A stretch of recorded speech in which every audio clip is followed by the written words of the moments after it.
most of this started when they closed their office to make payments, and they directed everyone to go next door, pretty much next door to the satellite company to make your payments. Not only you make your payments there, you got to pay in cash, and you have to pay, and there's a $2 usage charge. So I went over and did that.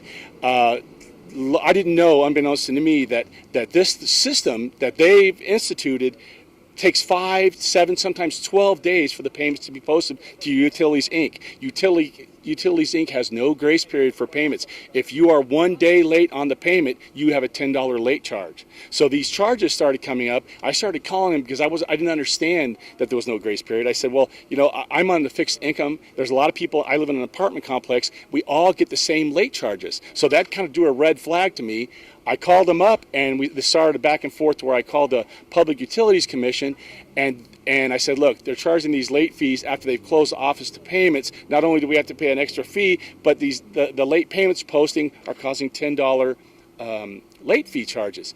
And the lady said that she would look into it. She called me back and said they told her that there was going to be a 15 to 20 day grace period, and there wouldn't be any more late charges. I got my new bill. I got another late charge. I called them up, and they said, no, we don't have any agreement. You have to pay on the day it is. And I said, well, why can't you negotiate a day for people on fixed income, Social Security, whatever, that doesn't automatically make them late every month?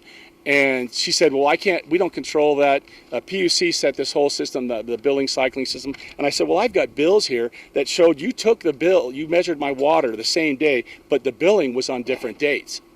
She said, well, I don't know about that. I said, well, it seems to me that there's a large percentage of your customers that are on fixed incomes, they don't get their money till the 3rd. So if it's your bills on the 1st or the 2nd, we're going to automatically be charged $10 every month. Individually, that's what, $110, $120. They said that one month a year they give us grace. They'll drop one charge. I said, so $110 a year, you're going to charge me individually, and collectively, I don't know how many customers suffer the same fate as I do. Yeah. Commissioner, do we know why these payments are being posted so late? Well, I don't know, but Utilities Inc., in my eyes, has never been user-friendly to the customers here. I was not happy with what the PUC gave them for a rate increase. I thought it was outrageous. They said they deserved it. I don't believe so, but when you hear Tom's story and hundreds of other people throughout the valley, something's got to stop real quick, because you can't keep doing this to their consumers. I'm not trying to put words in your mouth, Commissioner, but do you think this is an oversight or maybe something more? Well, I think it's beyond that. I've talked to Tom a couple of times now, and it keeps happening. So if it's an oversight, I'd say maybe poor management. And like you mentioned, Ted, you've spoken to others in your apartment complex who have faced the very same thing. Right. They're all. You know what?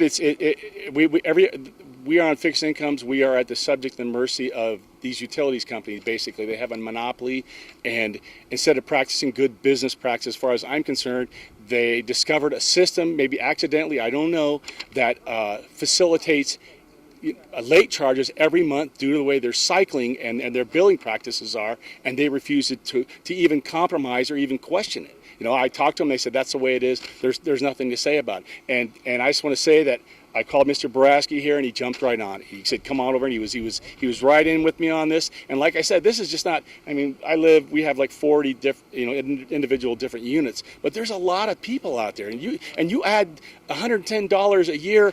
Exponentially times a minimum of 1,000 people, these guys are making a lot of money out of these late charges that they can't do anything about.